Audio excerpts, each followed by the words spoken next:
চট্টগ্রামে পৃথক দুটি পাহাড় ধসের ঘটনায় প্রাণ গেল দুই শিশুর।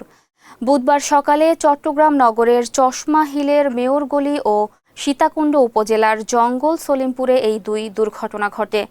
স্থানীয়রা জানান, সকাল ৯টায় জঙ্গল সলিমপুরের বাগানবাড়ির ৬ নম্বর সমাজ এলাকায় প্রথম পাহাড় ধসের ঘটনাটি ঘটে। এতে ১০ মাস বয়সী আশরাফুল ইসলাম ওরফে তানভীর নামের এক শিশুর মৃত্যু হয়। মাটি চাপা পড়েন মা লামিয়া আক্তার। পরে স্থানীয় বাসিন্দারা তাকে উদ্ধার করেন।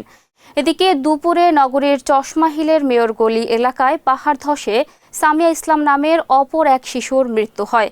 বিষয়টি নিশ্চিত করেন বাইজিদ বোস্তামি ফায়ার স্টেশনের জ্যেষ্ঠ স্টেশন কর্মকর্তা মোহাম্মদ কামরুজ্জামান।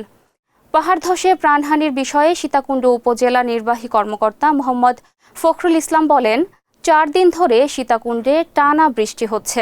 পাহাড় ধসের আশঙ্কায় উপজেলার বিভিন্ন স্থানে মাইকিং করা হয়েছে। তবুও অনেক বাসিন্দা বিষয়টিকে গুরুত্ব না দিয়ে ঝুঁকিপূর্ণ অবস্থায় রয়ে গেছে বলে জানান তিনি।